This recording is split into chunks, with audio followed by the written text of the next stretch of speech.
আমি গৌতম ভট্টাচার্য, আমার সঙ্গে আমার বহু বছরের তারকা সহকর্মী জয়ন্ত ঘোষাল। জয়ন্তকে আপনারা নিশ্চয়ই সবাই চেনেন রাজনৈতিক সংবাদদাতা হিসেবে। ওর বিস্তার দেশে বিদেশে, রাজ্যে, জেলায়, শহরে, সর্বত্র।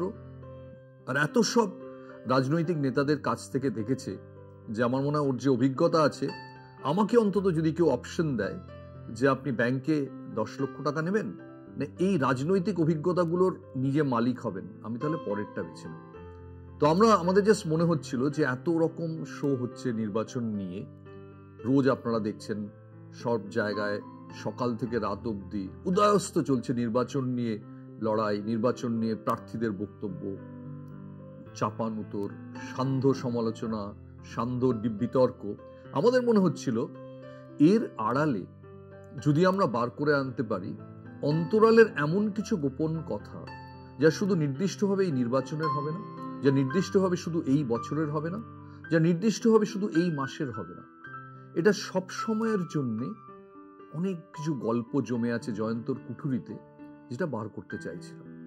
আসলে অনেক সময় হয় যেসব বিখ্যাত ব্যক্তিরা, রাজনৈতিক নেতারা, তাদের একটা সামনে থেকে আমরা একরকম দেখি, কিন্তু পেছনে তাদের আরো একরকম ব্যক্তিত্ব লুকিয়ে থাকে, যেটা রোজকার রিপোর্টিং এ উন্মোচিত হয় না, কিন্তু যারা খুব কাছ থেকে দেখতে পায়, ক্রিকেটের ভাষায় সিলি পয়েন্ট থেকে দেখতে পায়, তারা সেইগুলোকে দেখে। তারাও সবসময় লেখার সময় পায় না, বলার সময় পায় না, কারণ তাদের বাইরের ব্যক্তিত্বটাকে তুলে ধরতে হয়। আমার মনে আছে জাভেদ আখতারের একটা কমেন্ট পড়ে একদিন আমি আশ্চর্য হয়ে গেছিলাম। জাভেদ আখতার অমিতাভ বচ্চন সম্পর্কে বলেছিলেন, আসলি আবি এবি কবি দিখতা নেই, আসলি এবি কবি দিখতা নেই, মানে আসল অমিতাভ বচ্চনকে কখনো দেখা যায় না। আমার অবাক লেগেছিল, জাভেদ আখতার যিনি এত কাছ থেকে অমিতাভকে দেখেছেন, যিনি এত সব সুপারহিট ছবির সংলাপ লিখেছেন, তিনি বলছেন আসল মানুষটাকে সবসময় দেখা যায় না। আসলে এরকমই হয়, অনেক সময় আসল মানুষটাকে দেখা যায় না, আর কখনো দেখা গেলেও তার সম্পর্কে বলা হয় না। জাস্ট এই ভাবনা থেকেই আমাদের এই নতুন অনুষ্ঠান পলিট্রিক্সের গ্রিন রুম, অর্থাৎ এই পেছনের গ্রিন রুম, মানুষগুলোর গ্রিন রুম, শুধু রাজনীতির গ্রিন রুম নয়, মানুষগুলোর গ্রিন রুম। আর এখানে প্রথম শোতে বুঝতেই পারছেন হয়তো অনেকে যে প্রথম শোতে এটার জন্য কোনো লাকি ড্র নেই, কারণ উত্তরটা এতই সহজ। প্রথম শোতে আমরা কাকে নির্বাচন করব? প্রথম শোতে আমরা মুখ্যমন্ত্রী মমতা বন্দ্যোপাধ্যায়কে নিয়ে আলোচনা করব। আর আমার জয়ন্তকে প্রথমত অভ্যর্থনা জানাই। Jayanta, thank you so much এই শোতে আসার জন্যে, দিল্লির সিআর পার্ক থেকে উড়ে আসার জন্য, জাস্ট এই শোটার জন্যে। মমতা ব্যানার্জির আড়ালে আসল মমতা কেমন? গৌতম, তুমি যে একজন সফল উপস্থাপক সেটার বোঝা গেল যে এই যে জাভেদ আখতারের কথাটা বললে, এই যে বেছে নিলে, আমার মনে হয় যে কোনো রাজনৈতিক বিশিষ্ট নেতা যদি মানে ডিকোডিফাই করতে হয়, তাকে যদি বোঝার চেষ্টা করতে হয়, যেটা তুমি বলছো যে যাকে আমরা জানি না, তাহলে কিন্তু এই সমস্যাটা প্রথম সমস্যা হবে যে একজন সেলিব্রিটি রাজনৈতিক নেতা, তার একটা ব্র্যান্ড তৈরি হয়ে গেছে, সেই ব্র্যান্ডের ভেতরে লুকিয়ে থাকা মানুষটাকে কি কখনো তিনি নিজেও দেখতে পান?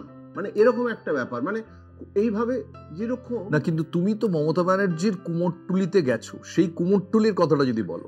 সেখানে আমি দেখেছি যে মমতা বন্দ্যোপাধ্যায় আবার অন্যান্য রাজনৈতিক নেতাদের তুলনায় তার ব্যক্তি মমতা, সেটা কিন্তু খুব স্ট্রং। সেই যে ব্যক্তি মমতা, সেই মমতাকে কিন্তু আমি বলবো এত বছর পরেও বহু মানুষ তারা জানে না। যেমন আমি একটা উদাহরণ দিচ্ছি, যে মমতা যখন প্রত্যেক দিন বাড়িতে ফেরে, বাড়িতে ফিরেই প্রথমেই ওর যে একটা ব্যাগ থাকে এবং সেই ব্যাগটার মধ্যে তো সবকিছু থাকে, ওটার নাম দেওয়া হয়েছিল জঙ্গলমহল। ওই জঙ্গল থেকে ও সমস্ত বের করে করে নানান রকমের, কখনো ওষুধ কাউকে দেয়, কখনো কার কিছু হলে, সমস্যা হলে সেটার সমস্ত কিছু ওখানে লেখা থাকে, বই থাকে। আর কি কি থাকে সেই ব্যাগের মধ্যে? ব্যাগের মধ্যে যে কি থাকে না, সে মানে ওখানে ওষুধের কথা বললাম, মানে হোমিওপ্যাথি ওষুধ, হোমিওপ্যাথি ওষুধ, অ্যালোপ্যাথি ওষুধ, মানে এমন হয় যে যদি চকলেট থাকে, চকলেট থাকে প্রচুর, এবং সেই চকলেট গুলো গাড়িতে যখন বসে, প্রথমে বসে ওই ব্যাগটা, আমার ব্যাগটা কোথায় গেল, বলে ব্যাগটা যেই দেওয়া হলো ব্যাগের মধ্যে হাত ঢুকিয়ে দিল, ও কিন্তু জানে যে কোথায় কি আছে। চকলেট মানে সুগার নেই ধরতে হবে, তাই তো? সুগারও আছে, এরকমও থাকে, সুগার ফ্রি, ও খুব একটা যে সুগার ফ্রি চকলেট খায় তা নয়, কিন্তু ও কিন্তু খায় কম, খায় খুব কম। তার ফলে ও ওই যে চকলেটটা খেয়েই মনে হলো যে আমি এতগুলো চকলেট খেয়ে ফেললাম। তারপরে কিন্তু ও খুব বেশি ওই যে ভাত রুটি নানা রকমের শাক সবজি দিয়ে একটা বিরাট মানে ওই খাওয়া কোনো দিনই কোনো অবস্থাতেই ফুডি নন, মানে ফুডি মানে কোয়ালিটি অফ ফুড পছন্দ করে। বিরিয়ানি ভালোবাসে, খুব কম সম খায়। ও যেগুলো পছন্দ করে যেরকম ওই চিংড়ি মাখা চিংড়ি, মানে মালাইকারি নয়, মানে সর্ষের তেল দিয়ে চিংড়িটাকে, সেটা কিন্তু অনবদ্য নিজেও তো রান্না করে, খুব ভালো রান্না করে। মানে মমতার সঙ্গে কখনো এই যে সুপার শেফ এদের দেখা টাকা হয়, সঞ্জীব কাপুর টাইপের লোকের সঙ্গে? না, অনেকের সঙ্গে হয়তো হয়েছে, আমার উপস্থিতিতে হয়নি। কিন্তু আমি একটা জিনিস দেখেছি যে ও রান্না করতে ভালোবাসে, ঠিক যেরকম ডাক্তারি করতে ভালোবাসে। মানে ডাক্তার মেম্বার অফ পার্লামেন্ট ছিল রঞ্জিত পাঁজা, তাকে ডাক্তারি করে ওষুধ খাইছে, সে গল্প পরে বলছি, আগে রান্নাটা বলি। সেই রান্নার গল্পটা হচ্ছে যে ও একটা অচেনা মমতা কিরম বেরিয়ে আসে, যে ও কিন্তু এক্সপেরিমেন্ট করে।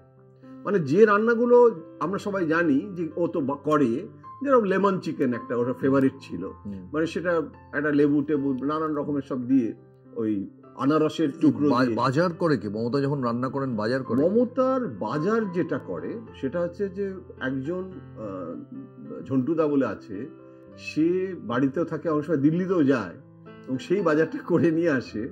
কিন্তু যেটা কলকাতা টিভি ডিজিটাল এবং টেলিভিশনের দর্শকদের একটা অসীম আগ্রহ থাকবে, আমার তো অ্যাটলিস্ট আছেই জানার জন্য, যে মুখ্যমন্ত্রীর বাড়ির বাজার কোথা থেকে হয়। মুখ্যমন্ত্রীর বাজার যেটা হয় মূলত, যেটা মানে সেটা কিন্তু একটা যে খুব বিরাট একটা মানে সফিস্টিকেটেড, মানে নিউ মার্কেট থেকে অমুকটা আসছে, তমুক জিনিসটা অমুক জায়গা থেকে আসছে, ওর মধ্যে কিন্তু দৈনন্দিন জীবনে একেবারে এলিটিস্ট বা অভিজাত ব্যাপারটাতে ওর একদম বিলকুল না পছন্দ।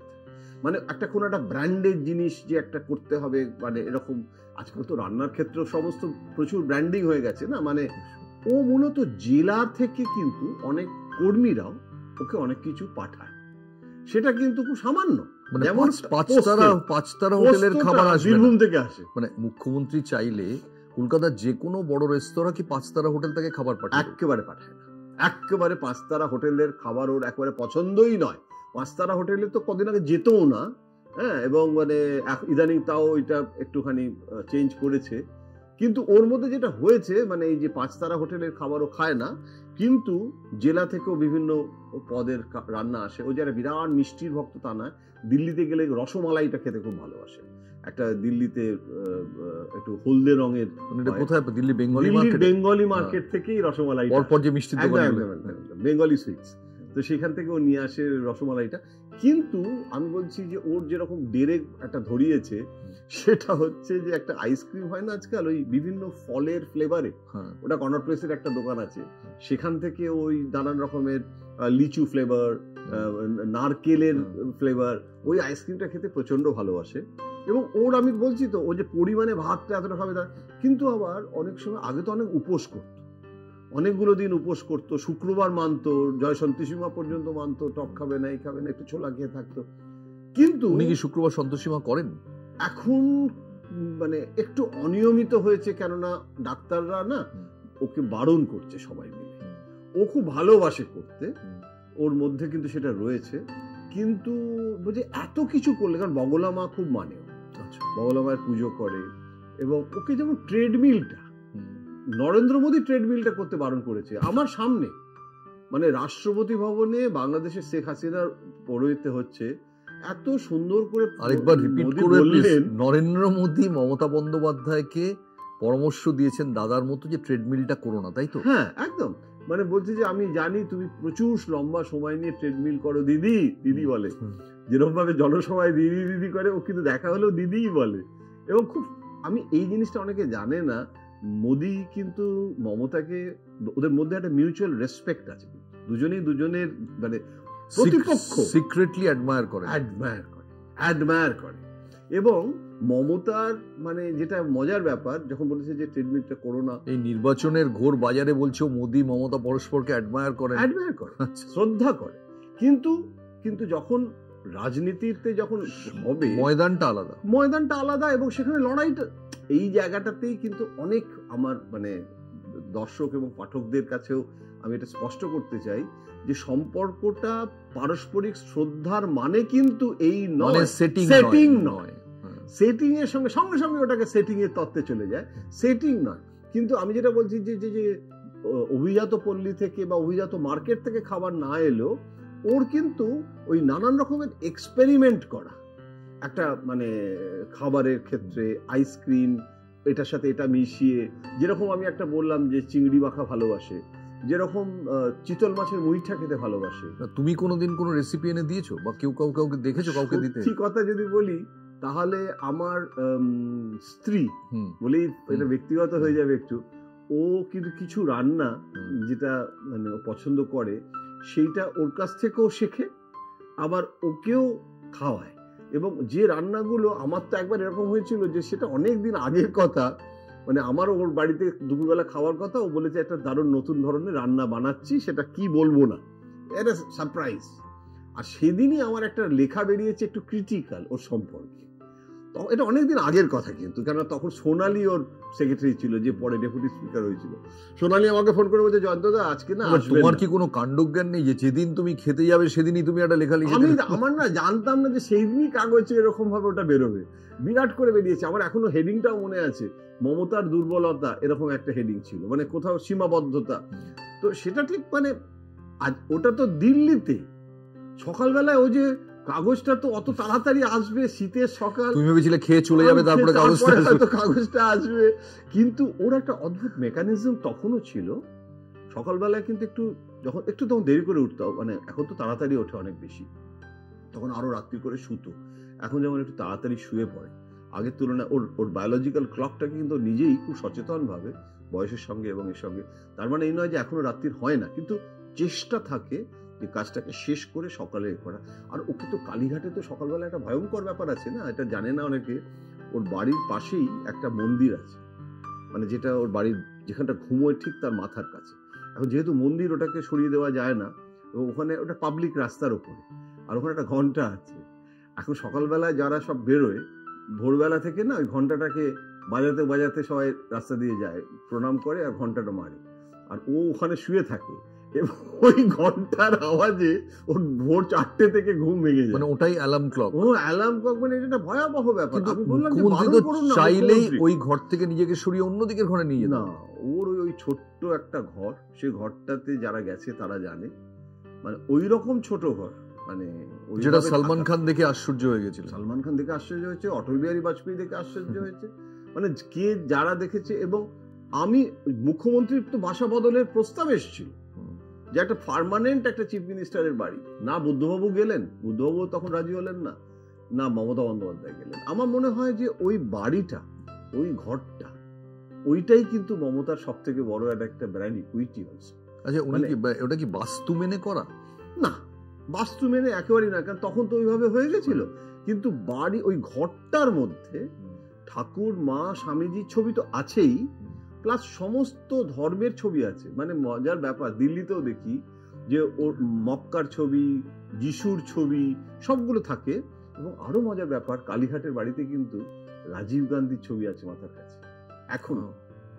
কংগ্রেস ছেড়ে চলে গেছে, নতুন তৃণমূল কংগ্রেস হয়ে গেছে, এই রাহুল গান্ধী এই কংগ্রেসের সাথে জোট নিয়ে ওরা সিপিএম এর সাথে জোট করেছে, মমতার সবার ঘরে কিন্তু রাজীব গান্ধী আজও উপস্থিত।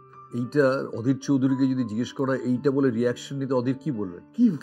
মানে, এবং এখন আমি বলছি সোনিয়া গান্ধীর সাথে কিন্তু দারুণ সম্পর্ক, এবং এমন অনেক কথা হয় যখন রিপোর্টার হিসেবে খুঁচিয়ে খুঁচিয়ে বার করার চেষ্টা করি।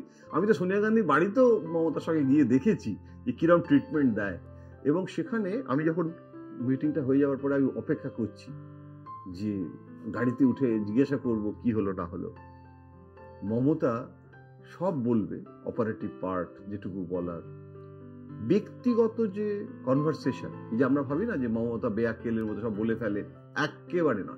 সোনিয়া গান্ধীর সঙ্গে ওর দীর্ঘ কথোপকথনের অনেক কিছু আমিও জানি না, এবং ওটা না দুজনের মধ্যেই, এবং এটা আমি জানি না এটা জেন্ডার ইস্যু আছে কিনা, দুজনেই মহিলা, অনেক কমফর্ট ফিল করে। এমনকি রাহুল গান্ধী লাস্ট একটা মিটিংয়ে রাহুল গান্ধী থাকবেও জানতো না, এবং সোনিয়াজির সাথে দেখা করতে গেছে, এবং সেবারে কিন্তু ও খুব কষ্ট করে গেছিল লাস্ট মিটিং, ওটাই সোনিয়া গান্ধীর সঙ্গে ওর, যে সোনিয়া গান্ধী বলেছে তুমি এসো, আমি তোমার সাথে দেখা করতে চাই, কি করতে হবে ইন্ডিয়া ফিন্ডিয়া হওয়ার আগে।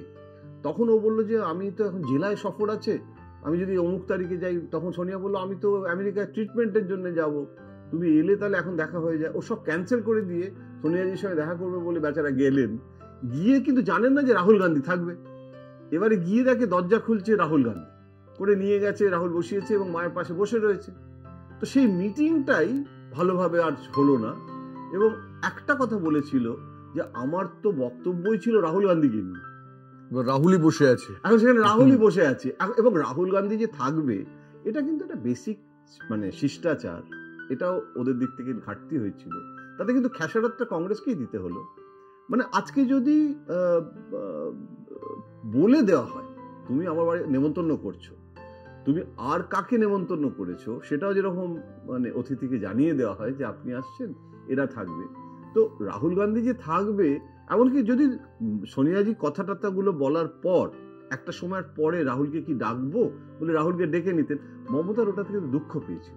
তার কারণ মমতার যে কন্টেম্পোরারি সোনিয়া, নট রাহুল, তো তার ফলে যে ধরনের কনভারসেশনটা হতে পারতো বা সেই সুযোগটা ওরা সেই ফ্রি ফ্লোয়িং হলো না। কংগ্রেস নেতাদের আমি জিজ্ঞেস করেছিলাম যে কেন এটা করলেন, মানে কেন উনি করলেন, বলেন আসলে সোনিয়াজিও এখন পুরো জিনিসটা না রাহুলের উপর ছেড়ে দিচ্ছে, উনি আর এককভাবে ওয়ান একটা কনভারসেশনের দায়টা আর নিজের কাছে রাখতেই চাই। মানে কংগ্রেস থেকে পিএফ গ্র্যাচুইটি তুলে নিয়েছেন সোনিয়া বলতে পারো। মানে একটা সময় কিন্তু সোনিয়াজি মানে ছেলেকেই রাখতে চান না, যে কারণে প্রিয়াঙ্কা, সেটাও একটা ইস্যু। জয়ন্ত, একটা কথা বলো, যে তুমি যেটা বলছো সেটা থেকে পরিষ্কার সোনিয়া, মোদি এরা প্রত্যেকে ব্যক্তিগত লেভেলে মমতা বন্দ্যোপাধ্যায়কে পছন্দ করেন। আডবাণী, তোমার মুখে শুনেছি আডবাণী করতেন, জেটলি করেন না, কে আছে জাতীয় পর্যায়ে যিনি ব্যক্তিগত পর্যায়েও যার সঙ্গে সম্পর্ক ভালো নয়। মানে সত্যি কথা বলতে কি জানো তো, মানে এইটা মানে আমার মনে হয় বলাটা খুব জরুরি। বাংলায় বসে আমরা সবসময় মনে করি যে একটা তুতু ম্যাম, মানে তীব্র অপছন্দ, মানে মমতার নাম শুনলেই তেলে বেগুনে সবাই জ্বলে উঠছে। কিন্তু 7 বার লোকসভার যে প্রার্থী হয়েছে তার সাথে অনেক ঝামেলা হয়েছে, শাল ছুঁড়ে দিচ্ছে সাংমার স্পিকার, সেই সাংমা তৃণমূল কংগ্রেসে পরে যোগ দিচ্ছে। সুতরাং এর অনেক দেখেছি। কিন্তু অমিত শাহ, যাকে মনে করা হয় যে সব থেকে মমতা বন্দ্যোপাধ্যায়ের বেটার, মমতা যখন দেখা করতে গেছে এবং তার সাথে, এবং এখানেও এসেছিল ওখানে কলকাতায়, মমতার সাথে কিন্তু অমিত শাহ ব্যক্তিগত সম্পর্ক, এটা বললে অনেকে মানে মিসআন্ডারস্টুড। আমি নিজের চোখে দেখেছি, আমার মানে বিশ্বাসই হয়নি। বাংলাদেশ টিম কলকাতায় এসেছিল পিঙ্ক বল টেস্ট ম্যাচ খেলতে এখানে ইডেন গার্ডেন্সে, এবং ওই পিঙ্ক বল টেস্ট ম্যাচের ফাঁকে হাসিনা এসেছিলেন, তখন তুমি জানো এখানে একটা জটলা হচ্ছিল, সচিন, সৌরভ, মমতা বন্দ্যোপাধ্যায়, জয়শা এলেন। মমতা বললেন সবার সামনেই যে তোমার বাবা এত প্রচার টোচার করছেন, ইয়ে করছেন, উনি তো শুনছি শরীর খারাপ, এত ঘোরাঘুরি করছেন কেন? আমি শুনে বিস্ফারিত হয়ে গেছিলাম, কারণ আমরা যা দেখি শুনি তার সঙ্গে আমি তো জানতাম মমতা বন্দ্যোপাধ্যায়ের সাথে জয়শারও সম্পর্ক ভালো নয়, কিন্তু দেখলাম যে জয়শার সঙ্গে ঠিক বাবার এই কথাটাই বললেন, এবং জয়শা বললেন যে আমি বাবাকে বলবো। তো আমি তো তখনই ভাবছিলাম সেই জন্যই মনে হয় পলিটিক্সের পেছনে যে গ্রিন রুমটা সেটাও জানা উচিত সমান্তরাল ভাবে। এই যে অমিত শাহ কথাটা বললে আমি তোমার সাথে সম্পূর্ণ একমত। অমিত শাহ আমাকে অমিত শাহ বলেছেন যে আমি তো বিজেপির নেতা, আমি তো তৃণমূলের নেতা নই। আমার বিজেপির নেতা নরেন্দ্র মোদীর অনুগত, আমি একজন সেনাপতি, দলের সভাপতি ছিলাম, এবং কার্যত উনি এখনো দলটাকে, নাড্ডা থাকলেও অমিত শাহর ভূমিকা আমরা সবাই জানি। তো সেখানে অমিত শাহ স্ট্র্যাটেজি করে। তো আমার পশ্চিমবঙ্গে প্যান ইন্ডিয়ান পার্টি হতে চাই, অথচ বাংলায় ঢুকবো না, বাংলায় তৃণমূল কংগ্রেসের বিরোধিতা করবো না, এটা তো হতে পারে না। সুতরাং আমাকে যেন তেন প্রকারেণ ওখানে ক্ষমতায় আসতে হবে, মমতাকে সরাতে হবে, এটা যেরকম আমার লক্ষ্য, এটা তো স্বাভাবিক। তার মানে কিন্তু এই নয় যে আমি মমতা বিরোধী। মমতা আমার কাছে রাজনৈতিক প্রতিপক্ষ, এবং তুমি অবাক হয়ে যাবে, আমি জানি না এখানে সবাই জানে কিনা, খবর হয়েছে কিনা, অমিত শাহ একাধিকবার কলকাতার বৈঠকে বলেছে যে ঠিক যেভাবে মমতা সিপিএম কে তাড়িয়েছে, মমতার মধ্যে যে ক্যারেক্টারিস্টিক্সটা আছে, আমাদের একটা মমতা দরকার।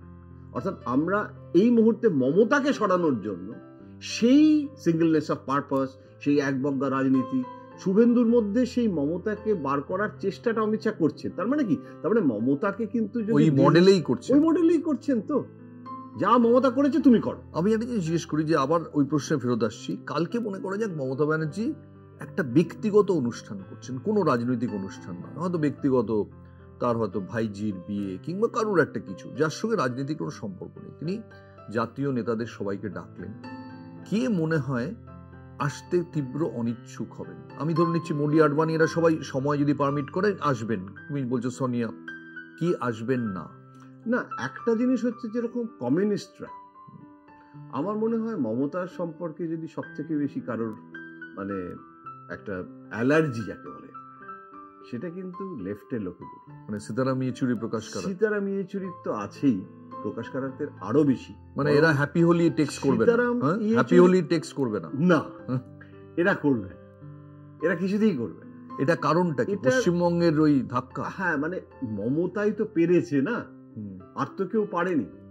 আর কিছুটা বিমানদার মধ্যে ফ্লেক্সিবিলিটি আছে, কেননা বিমানদার সঙ্গে মমতার সম্পর্ক খারাপ নয়। আমি একদিন বলছিলাম যে আলিমুদ্দিন স্ট্রিটে যাব, অনেকদিন বিমানদাকে দেখিনি, মমতাকে বলছিলাম যে আমি একবার ভাবছি যাব। তো আমি আবার টেস্ট করেও দেখছিলাম যে কিরকম রিয়াকশন হয়। আমাদের তো রিপোর্টারদের সবসময় এরকম একটা থাকে, বিমানদার কাছে যাবো, বুঝলে, যাচ্ছি বললে বিশেষ করে না, মানে বললো যে নিশ্চয়ই যাবে। আর বয়স্ক মানুষ, ওনার শরীর টরীর কিরকম আছে, সে একবার ফ্লাইটে দেখা হয়েছিল ইন্ডিগোতে, তারপরে অনেকদিন দেখিও নি ওনাকে।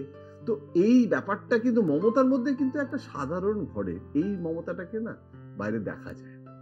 আমরা ভাবি যে ওই যে আমরা ওই রণংদেহী মূর্তিটা দেখি, পেছনে স্নেহশীল দিকটা দেখতে পাই না। বিমানদাকে একবার ফ্লাইটে পেছনে বসেছে বিমানদা, মমতা চিফ মিনিস্টার সামনে আছে ওই ফার্স্ট রোতে ইন্ডিগোতে। এবারে বিমানদা যে এয়ার হোস্টেসরা আসছে করছে, বিমানদা মাঝে ইংরেজিতে আবার কথা বলতে ভালোবাসে। বিমানদা বলেছে যে গিভ মি সাম কুকিজ।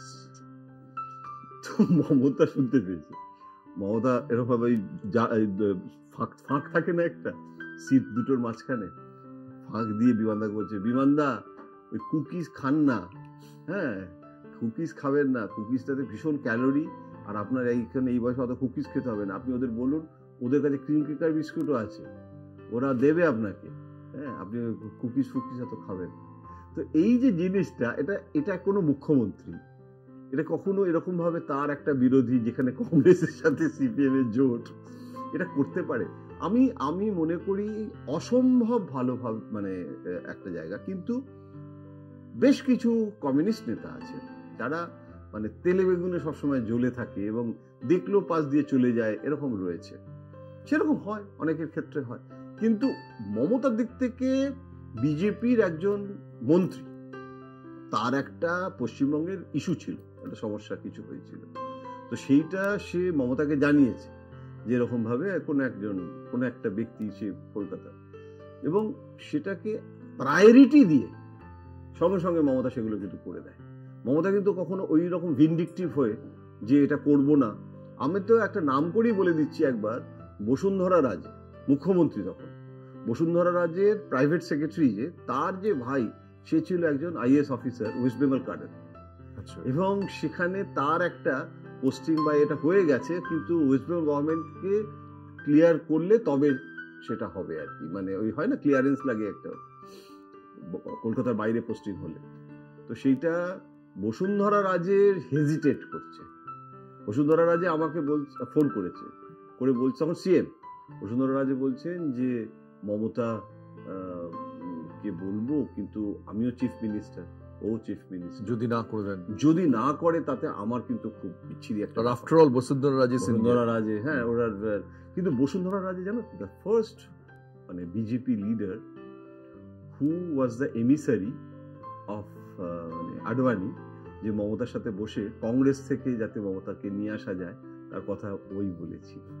হ্যাঁ, সো ফাইনালি মমতা যেটা জানতে পারলেন তোমার মাধ্যমে, হ্যাঁ তখন আমি মমতাকে বললাম যে এরকম বসুন্ধরা হেজিটেট করছে, তো ফোন করবে। তো মমতা বললো আমার নম্বরটা দিয়ে দিন, আমাকে ফোন করতে বলুন, যদি করা যায় আমি নিশ্চয়ই করবো, কেন করবো। এটা এটা এটা আবার কি কথা হলো ইত্যাদি। তো বসুন্ধরা ফোন করার সঙ্গে সঙ্গে কিন্তু ইমিডিয়েট ব্যবস্থা নিয়েছে, করেছে, যেটা বিউরোক্রেসির জন্য না অনেকদিন ধরে আটকে ছিল, কিন্তু ও সেটা কিন্তু বললো। একটা কথা আমার জানার খুব আগ্রহ যে মমতা বন্দ্যোপাধ্যায় যে এজ গ্রুপে, আমি সেই এজ গ্রুপের অনেককে জানি যারা এই টেকনোলজি যখন আসে, নতুন টেকনোলজি, সেটার সঙ্গে সেটাকে তাদের একটা আতঙ্ক হয়েছে, অনেকে সেটাকে অ্যাডাপ্ট করতে পারেননি। বাট আমি শুনি যে উনি দারুণভাবে অ্যাডাপ্ট করেছেন। ওনার কি কোনো আইটি কোচ আছে? না, আগে তো কিছুই ছিল না আমাদের এই ভারতের রাজনীতিতে। আমি তো বলি নরেন্দ্র মোদী এবং অমিত শাহ সবগুলো দলকেই শিখিয়ে দিয়েছে। এখন কমিউনিস্টরা আর্টিফিশিয়াল ইন্টেলিজেন্স ব্যবহার করছে। তো এটা তো মমতার মধ্যে না একটা শেখার কাণ্ড জ্ঞান, common sense is very rare sense. আমি বলি ওর যে স্টাইলটা না, যেভাবে ও কাজ করে, সেটার মধ্যে একটা চণ্ডী মণ্ডপের একটা স্টাইল আছে। চণ্ডী মণ্ডপে যেরকম রাজনীতিটা হয়, মানে আমি মানে ও কথা বলতে বলতে হাঁটে না। তো সঞ্জয় তখন চিফ সেক্রেটারি, তো সঞ্জয় মিত্র, এবারে সঞ্জয় মিত্র বসে আছে, মমতা উঠে দাঁড়িয়ে পেছে, তো হাঁটছে, তো ভাবছে, আর ওই জানলা দিয়ে দেখা যাচ্ছে নবান্নের গঙ্গা। ওই যে বললে যে একটা আইটি, ও আইটিটা এখানেই মাথায় আইটি, ও বলছে এটা করলে ভালো, ওটা করলে ভালো। এবারে ও কিন্তু বসে ভাবার থেকে ওই হাঁটতে হাঁটতে ভাবে বেশি। ও কিন্তু অনেক বাজেটে এটা ঢোকাতে হবে, জনমুখী প্রকল্প, ট্রেডমিল থেকে বেরিয়েছে। ও বলে না ট্রেডমিলটা ছাড়তে পারি না, তার একটা মস্ত বড় কারণ হচ্ছে ট্রেডমিল করলেই আমার ওই আইটি অ্যাকশনে চলে যায় মাথাটা। মানে অনেকের যেরকম স্নান করলে, আমি শুনেছি অনেক বড় মিউজিক ডিরেক্টরদের স্নানের ঘরের বাইরে প্যাড থাকতো। আমি শুনেছি এমনকি আর ডি বর্মনের, ওই জলটা মাথায় পড়লে লোকে বলে আইডিয়া খুলে, অনেকে সুর খুলে।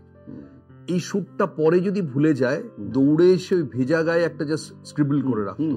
তো মমতা ব্যানার্জি ট্রেডমিলটা কি সেই শাওয়ার? একদম খুব ভালো বলেছে, একদম ট্রেডমিল করতে করতে, ছবি আঁকতে আঁকতে, এবং ছবি আঁকাটা কিন্তু সত্যিই প্যাশন, এবং আজকে নয়। মানে আমি এরকম হয়েছে, ও তখন শুধু সংসদ সদস্য আর কিচ্ছু নয়। প্রথমবারে মানে 84 এর কথা বলছি, তারপরে তখন স্ট্যান্ডিং কমিটির মেম্বার হতো, একটা সংসদীয় স্ট্যান্ডিং কমিটিতে সব সাংসদরাই হতো। তো ও একটা খুব গুরুত্বপূর্ণ হোমের স্ট্যান্ডিং কমিটির মেম্বার, এবং স্ট্যান্ডিং কমিটি কোনো ব্রিফিং হতো না তখন। ও নতুন সাংসদ, আমরা ধরতাম গিয়ে। তো ও ওইখানে যে কাগজগুলো দিত ওদেরকে, ওইসব তাতে টাইপ করা সব এজেন্ডা পেপার, তার সাইডে যে জায়গাগুলো, দুদিকে এত বড় বড় জায়গা, তাতে সবুজ কালি, আমার এখনো মনে আছে, ওর পেনটা সবুজ মানে কালি ছিল, তাতে ও ওই জায়গাটাতে ভর্তি ছবি এঁকেছে। আর ডান দিকে ওই কি কি পয়েন্টস বলেছে 1 2 3 4 করে, সেটা আবার অন্য কালিতে, মানে দুটো পেন ছিল। এবং ওই পয়েন্টসগুলো আমাদের দরকার, কারণ ওগুলো কি হয়েছে না হয়েছে। কিন্তু এই যে বাঁ দিকে যে ছবিগুলো আঁকতো, আলপনা যেটা আমরা বলি, আলপনা তো উঠেই যাচ্ছে আজকাল, আলপনা জিনিসটাই কিরকম চলে যাচ্ছে। ওর মধ্যে কিন্তু একটা আলপনা আকার, এবং এই যে তৃণমূলের যে সিম্বলটা, সেটাও তো নিজে হাতে এঁকেছিল। এবং সেটা কিন্তু মানে অনেকে জানে না, অনেক আগেই, মানে তখনও কংগ্রেসে। এবং ও ওই ছবিটা তখন থেকেও ভাবছিল যে সীতারাম কেশরী আর এরা যেভাবে আমাকে তাড়ানোর মানে একটা পরিস্থিতি তৈরি হচ্ছে, সোমেনদা তখন কংগ্রেস প্রেসিডেন্ট, তখন যদি দল করতে হয়, একটা সাদা কাগজে ওই ছবিটা এঁকেছিল। এবং কেউ দেখেনি সেটা। মুকুল ছিল সেদিন দিল্লিতে, ওর নর্থ অ্যাভিনিউর বাড়িতে, এবং MS ফ্ল্যাট ছিল, multi storey flat, 4th floor. ও মুকুলকে ওইটা হাতে দিল, দিয়ে বলে এটা রাখো। এবং মুকুল তখন খুব শার্প, আজকের মুকুল তো নয়। মুকুল বলল, দিদি একটা কাজ করি, আমরা দল করি বা না করি, নির্বাচন কমিশনের কাছে একটা দলের আর্জি জানিয়ে এই ছবিটা প্লেস করে রাখি, এটাই আমাদের সিম্বল হবে তৃণমূলের। এবং ওটা কিন্তু অনেক আগে মুকুল গিয়ে জমা দিয়ে এসেছিল সে বছর। দিনটা আমার এখনো মনে আছে, 17 ডিসেম্বর। আমার এটা শুনতে শুনতে মনে হচ্ছে আমি একটা শর্ট ভিডিও দেখছি। 17 ডিসেম্বর আমার এখনো মনে আছে দিনটা। সেটা মনে রাখার একটা অন্য কারণ আছে, আমার ছেলের জন্মদিন, সেই জন্য 17 ডিসেম্বরটা অব্দি আমার মনে আছে। এবং তার মানে কি, তার মানে মমতাকে যারা মনে করে যে মমতা কাণ্ডজ্ঞানহীন, মমতা ইমোশনের মধ্যে দিয়ে শুধু রাজনীতি করে, আবেগ এবং প্রজ্ঞা দুটোর কিন্তু ওর মধ্যে একটা কম্বিনেশন। আর এই যে স্মৃতিশক্তি, আমি শুনেছি যে যখন জেলায় যান টান, সাধারণ পুলিশ অফিসার আইসি তারও নাম জানেন, মনে রাখতে পারেন। এটা কি ব্রাহ্মী সাক্ষাৎ?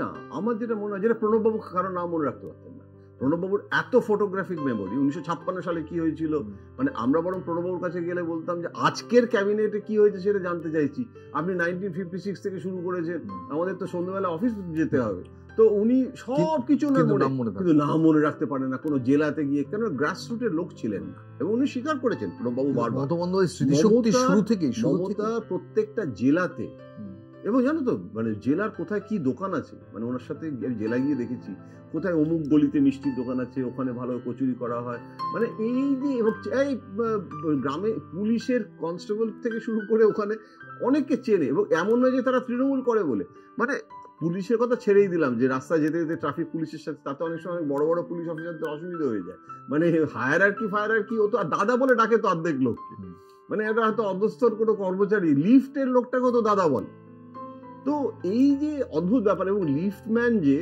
তার সাথে শুধু দাদা বলা নয়, মানে গ্রামে গিয়েও আমি দেখছি যে কি গণেশ দা কি খবর, মানে এই যে জিনিসটা কি করে, এই স্মৃতিশক্তিটা কি করে, এইটা স্মৃতিশক্তি আমার যেটা মনে হয় সেটা হচ্ছে যে কোনো একটা বিষয়ে যদি আগ্রহ থাকে মানুষের, আমরা সেটাই মনে রাখি, যেটা ওই একটা ফ্রয়েডিয়ান দারুণ গল্প আছে যে বউ বলেছিল যে আমার স্ত্রীকে, আমার মাকে এই চিঠিটা দিয়ে তুই পোস্ট করে দিও, 6 দিনের মাথাতেও হাজব্যান্ডের চিঠিটা ফেলেনি, ওর পিঠে লিখে দিয়েছিল যে আমার স্বামীকে একটু মনে করিয়ে দেবেন যে আমার মাকে চিঠিটা যাতে ড্রপ করে দেয়, হ্যাঁ, তো এবং যেখানেই যাচ্ছে, আচ্ছা আপনি আপনার শাশুড়িকে চিঠিটা ফেলেছেন তো বুঝতে পারছেন না যে কি হলো, তো যেটা তখন ফ্রয়েড লিখেছিল যে ওটা মনে রাখতে চায় না, অবচেতন মনে, মমতার যেটা মনে রাখতে চাইছে না, এত তীব্র রাজনৈতিক মানে অভিলাষ, সেই জায়গাটাতে ওর একটা ইচ্ছে ছিল যে আমি ওই গ্রাসরুট পর্যন্ত,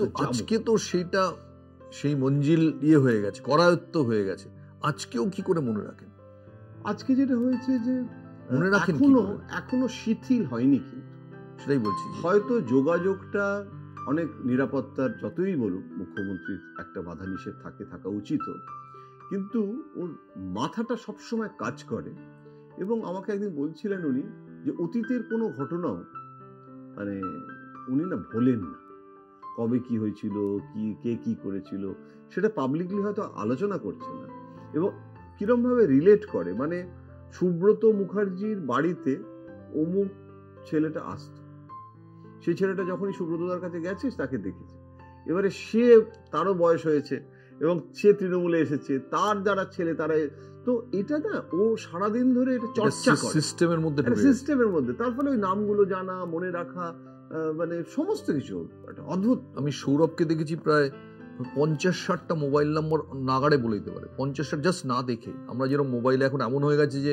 তুমি তোমার ড্রাইভারের নাম্বারও তুমি না দেখে বলতে পারবে না, আমি তো 50-60টা মোবাইল নম্বর অনর্গল বলে দিতে পারে। এবং মমতার যে মোবাইলের যে দক্ষতাটা সাংঘাতিক, আমি তো এটাই জিজ্ঞেস করছি যে এটা কি করে এই বয়সে এটাকে আমার মনে হয় কোনো কোচ আছে শিওর, তুমি নাম জানো না? না, সেটা কোনো কোচ নেই, ফিটনেস কোচ, ফিটনেস গুরু না, মমতার পছন্দের চিকিৎসক আছেন, কিছু চিকিৎসকরা অনেক সময় মমতার কাছ থেকে বকুনি খান যে আপনি এটা ভুল ওষুধ দিয়েছেন, মানে মমতার কিন্তু মানে 50 mg না মানে কত mg পর্যন্ত ওষুধ প্রেসক্রিপশন করলে বলে, তো সেখানে কিন্তু কোচ মানে কি রকম, মমতা সকলের কাছ থেকে কিছু কিছু জিনিস কিন্তু আরোহণ করে, এবং ও যখন সেটাকে আহৃত হচ্ছে, ও মানে ব্যাপারটা হচ্ছে যে কি, যে ইন্দ্রনীল গান গায়, তো ইন্দ্রনীলের তো একটা সহজাত গানের গাওয়ার একটা ক্ষমতা আছে, সে মুখে মানে মমতার সামনে হয়তো বিনয় প্রকাশ করলেও মমতা তো জানে যে ওর একটা ট্যালেন্ট আছে, এবং সেটা থেকে যদি কোনো টিপস, মমতা কিন্তু তার কাছ থেকে যে টিপসটা পাচ্ছে না তা নয়, এটা আমি একটা ছোট্ট উদাহরণ দিলাম। তো এরকম চিকিৎসক আছেন যেরকম এটা করা উচিত ওটা করা উচিত না, আজকাল আবার দেখছি মমতা খুব কনসিয়াস হয়ে গেছেন, আগে বলতো না, বলে আমি এটা আমার মতো করে বললাম, তবু আপনি আরেকবার ডাক্তারকে দিয়ে ক্রস চেক করে নেওয়াটা ভালো, আগে এটা বলতো, ইদানিং দেখছি মানে একটা কোনো ওষুধ বললে, কারণ ওষুধ বলার এই গল্পটা আমি লোভ সামলাতে পারছি না, ডক্টর রঞ্জিত পাঁজা মানে অজিত পাঁজার দাদা, উনি তো কিংবদন্তি স্কিন স্পেশালিস্ট, তার অ্যাপয়েন্টমেন্টই পাওয়া যেত না, তো বাড়িতে এসেছে মমতা বন্দ্যোপাধ্যায়ের বাড়িতে, এবং সেখানে মমতা বন্দ্যোপাধ্যায় ওই রকম একটা রান্না বানিয়েছে, একটা মুরগির মাংস বানানো হয়েছে, মমতা সময় কোথায় থাকে, আরে বাপরে বাপ, সে সাংঘাতিক, মানে মমতা ঘুমন কতক্ষণ দিনে? কম, 4-5 ঘন্টা। মমতা যদি ইন্দিরা গান্ধী নাকি 4 ঘন্টা ঘুমোতেন, 4-5 ঘন্টাই, জাস্ট 4-5 ঘন্টা। এবং অন্য সময় যে দুপুরবেলা একটু ঘুমিয়ে নিলাম, যেন প্রণববাবু কিন্তু দুপুরবেলা ঘুমোতো, আচ্ছা, বিধান রায় স্টাইলে। ওটা একটা দুপুরবেলার একটা, ওটা প্রণববাবুর মাস্ট। সিদ্ধার্থ রায়, সিদ্ধার্থ রায়, ওরে বাবা, সিদ্ধার্থ রায় তো ঘুমের জন্য বিখ্যাত ছিল। তার কারণটা উনি যখন বিকেলবেলা কেউ গেছিল, বলেছিল সিদ্ধার্থ রায়কে যে উনি উঠে পড়েছেন কিন্তু একটু বিশ্রাম নিচ্ছেন, মানে ঘুম থেকে ওঠার পরে আধ ঘন্টা একটা চা দিয়ে আসা হয়, উনি তারপরে আধ ঘন্টা বিশ্রাম নেন ইজি চেয়ারে। ওটা বিছানা থেকে ইজি চেয়ারে এসেছেন। তো মানে ঘুমেরও নানান রকমের। মমতা বন্দ্যোপাধ্যায় যে 4 ঘন্টা ঘুমিয়ে এরকম দৌড়ঝাঁপ করে, উনি কি উইকলি ফ্লাইটেও ঘুমায় না? তো ফ্লাইটেও ঘুমায় 2 ঘন্টা সময় পায়, চলে ঘুমোতে পারে ঘুমান না? ঘুমান না। তো উইকলি কি কোনো মেডিকেল চেকআপ হয়? কি করে নিজেকে ঠিক রাখেন? না, উইকলি মেডিকেল চেকআপ হয় না, কিন্তু উনি যেটা করেন সেটা হচ্ছে যে খাওয়া দাওয়াটাকে নিয়ন্ত্রণে রাখেন একদম। যে যাই বলুক, আমার তো মনে হয় কম খান, মানে ওর সঙ্গে বসে খেলে তো খাওয়া যায় না, মানে এত, কেউ যদি পাশে বসে এত স্বল্পাহারী হয়। এই আমি আডবাণীকে দেখতাম, মানে একটা মিষ্টি দিলে তার একটা টুকরো এইটুকু খায়। যে আপনি যদি একটা টুকরো খান, আমি তো মানে লজ্জায় তো দুটো নিতে পারছি না, না মানে আপনি এরকম করলে কি করে হবে? তো বলে না, তুম লোক খাও, তুম লোক বাচ্চেও। তো কিন্তু মমতার সাথে বসে খাওয়াই যায় না। তো এই যে সবাই বলতো যে মমতা বন্দ্যোপাধ্যায় এত দেরিতে ঘুমন রাত্রিরে, আমার মনে আছে মমতা বন্দ্যোপাধ্যায়কে রেগুলারলি কভার করতেন এরকম একজন সাংবাদিককে, আমার সহকর্মী ছিলেন, তুমিও চেনো তাকে। আমি সকাল 11টা নাগাদ ফোন করেছিলাম, বেশ কয়েক বছর আগের কথা, পাইনি, দুবার। তাই বললাম কি ব্যাপার, 11টার সময় ফোন করছি, পুরো ঘুমোচ্ছিলাম, মানে 11টার সময় ঘুমোচ্ছিলেন? বলছি আরে বাবা, মমতা বন্দ্যোপাধ্যায়কে কভার করি, ওর সঙ্গে ঘুমোতে যাই, ওইখানে দেরি করে ঘুম থেকে উঠি। এটা কি সত্যি জার্নালিস্ট? না, এটা না, আমি পুরোপুরি একমত নই এই জন্যে যে মমতা কিন্তু, অন্তত এখন তো বটেই, আগেও মমতা কিন্তু আর্লি রাইজার ছিল। এমন নয় যে একদম 12টার সময় ঘুমতে। 12টার সময় কোনো মুখ্যমন্ত্রী ঘুম থেকে উঠলে রাজ্য চলে? ওর সারাক্ষণ তো মোবাইল তো টুংটাং করে বাজছেই। এবং একটা মোবাইল, যেটা সৌরভ নিজেও একটা অনুষ্ঠানে বলেছেন যে এরকম SMS ফ্রেন্ডলি চিফ মিনিস্টার মানে এমন হয়নি কখনো যে টেক্সট করেছি উত্তর পাইনি। এবং সেখানে মানে, আচ্ছা আরেকটা জিনিস তুমি ভেবে দেখো, টাইম ম্যানেজমেন্ট একটা তো হচ্ছে মনে রাখা, আর একটা হচ্ছে যে যখন যেখানে ছুটে যেতে হয়, মানে বাড়ির রান্নাটা কে করে? বাড়িতে রান্না করার পাচক আছে অ্যাকচুয়ালি, ও খুব অনেক দিনে, যার কথা বলছিলাম। কিন্তু পাচক থাকলেও মমতা নিজে এখনো সুযোগ পেলেই কিন্তু রান্না করে। এবং কালী পুজোর দিন যে ভোগ হয়, একটা তো সাধারণভাবে খিচুড়ি পাচক করলো, কিন্তু ও নিজে হাতে। রান্নাঘরটাও কি শোয়ার ঘরের মতো ছোট? না, রান্নাঘরটা একটু ছোট। মানে শোয়ার ঘরটার পাশে মা যে ঘরটা শুতেন, মা চলে যাওয়ার পর ওই ঘরটাতেই লোকজন বসেন, ওইখানেই ভাইফোঁটা হয়, ওইখানেই অনেক সময় কেউ গেস্ট এলে ওখানে বসে। কারণ বেডরুমটা এত ছোট, সেখানে একজন লোক বসতে পারে, একজনের বেশি হলে সে বসে, যে একজন বসবে তাকেও অনেক সাবধানে বসতে হবে, উঠতে গেলে হয়তো তাকে মাথাটা ঠুকে যেতে পারে। তো রান্নাঘরটাও ছোট, মানে ওখানেও মানে ছোট, একটু ফালি মতো। কিন্তু ওখানে আমি নিজের চোখে যেটা দেখেছিলাম সেটা যে ও একটা আলাদা খিচুড়ি বানায়।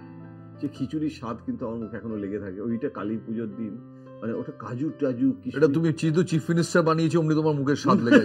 না, ওটা নিজে হাতে না, ও গাল তৈরি করে এবং নিজের বাড়ির প্রত্যেকটি বউকে, মানে ভাইয়ের যারা বউ হয় তাদের মুখে করে ও খাইয়ে দেয়। আজকে কিন্তু গোটা পরিবারের বড়দা যেটাকে আমরা বলতাম, ওই কিন্তু দাদার ভূমিকা। মানে আজকে যদি আমি মানে মমতার পুরো ম্যাগনেটের মতো পরিবারেরটাকে ধরে রেখেছি, বাবা তো তাড়াতাড়ি মানে চলে যান, তার ফলে দাদা ছিল, কিন্তু দাদাকেও বুদ্ধি দিয়েছে ছোটবেলায় যে দাদা এইটা কর, এই টাকাটা যেটা একটু তো আছে, এই টাকাটা এখানে দিয়ে দে।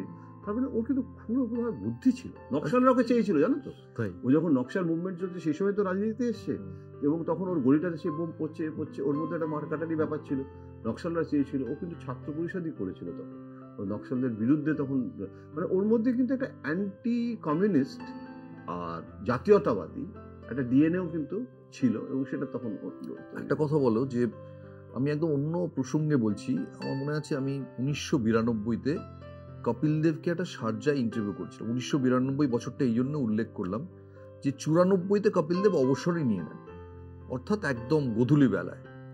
তাতে একটা প্রশ্ন ছিল, এই কিছু একটা সোফিস্টিকেশন বা কিছু নিয়ে। আমার মনে হয় কপিল খুব হেসে বলেছিলেন যে একটা উনি কিছু একটা বলছিলেন, আমি বললাম যে এটা তো ভাবাই যায় না বা এই ধরনের। বললো ভাবা যায় না কেন? আমি বলে? না না, আপনি বলে কেন? বলছি যে জোকস অ্যাপার্ট, আপনারা তো আমাকে কোনো নম্বরই দেননি, কারণ আমি শুধু মনে মনে হাসতাম। কেন নম্বর দেননি জানেন? আমি ওই যে বলেছিলাম পামালিফকে জবাব নেই, ওই সময় আপনারা বললেন এই তো একটা এসছে একটা কোথাকার কে, আন্ডার এস্টিমেট করতে শুরু করলেন। আমি সেগুলো দেখতাম, বুঝতাম আর হাসতাম, আর ভাবতাম আমি কিন্তু যে লোকগুলো আমাদের আন্ডার এস্টিমেট করছে তাদের চেয়ে বেশি বুদ্ধিমান। আমি কেন এই কনটেক্সটে বলছি যে 70-80 দশকের কলকাতায় একটা যে আবহ ছিল, তুমি আমরা একই সময় বড় হয়েছি, সেই সময় এখনকার ছেলেমেয়েরা ভাবতেই পারবে না যে তখন ঘটি বাঙাল বিয়ে নিয়ে কিরম অশান্তি হতো। ব্রাহ্মণ কায়স্থ বিয়ে নিয়ে আমি অনেককে দেখেছি বাড়ি থেকে বের করে দেওয়া হয়েছে, তাদের বাচ্চা হওয়ার পরে বাড়ির লোক আবার তাদের ফিরিয়ে এনেছে। এবং উচ্চবিত্ত ব্রাহ্মণদের মধ্যে একটা খুব নাকুচু ভাব কাজ করত। ওই সময় যারা রাজনৈতিক সংবাদদাতা, আমি তাদের একটা তালিকা করছিলাম আনন্দবাজারে, ধরাই দেবাশিস ভট্টাচার্য, সুমন চট্টোপাধ্যায়, সৌম্য বন্দ্যোপাধ্যায়, আজকালে অরুন্ধতী মুখার্জি, বর্তমানে জীবানন্দ, তুমি, পরের দিকে তুমি আনন্দবাজার এলে, মোরললেস সবাই উচ্চবিত্ত ব্রাহ্মণ। কোথাও কি মনে হয় এই যে টালির চালের তলায় থাকা একটা মেয়ে, সে ভালো করে ইংরেজি বলতে পারে না, তথাকথিত সিদ্ধার্থ রায় নয়, সফিস্টিকেটেড নয়, যে প্রোটোটাইপটা বাঙালি দেখে অভ্যস্ত, বিধান রায়, একদম আলাদা, কোথাও কি তাদের এস্টিমেশনে ভুল হয়ে গেছিল কপিল দেবকে আমাদের মাপার ভুলের মতোই? ঠিকই, আমি তোমার সাথে অনেকটাই একমত যে মমতা বন্দ্যোপাধ্যায়ের সব থেকে যেটা বড় বৈশিষ্ট্য সেটা হচ্ছে যে এক কথা ইংরেজিতে যাকে বলে সাবঅল্টার্ন লিডার, মানে ও কিন্তু নিম্ন বর্গের প্রতিনিধি যাকে অভিজাত তন্ত্র গ্রহণ করতে বাধ্য, দ্বিধাগ্রস্ত হয়ে, মানে এটা অনেকটা সেই চাঁদ বণিকের বাহাত দিয়ে মানে শেষ মুহূর্তে হেরে গিয়ে মানে পুজো দেওয়ার মতো, মানে চাঁদ সদাগরের সেই চাঁদ বণিকের, হ্যাঁ মানে চাঁদ সদাগরের।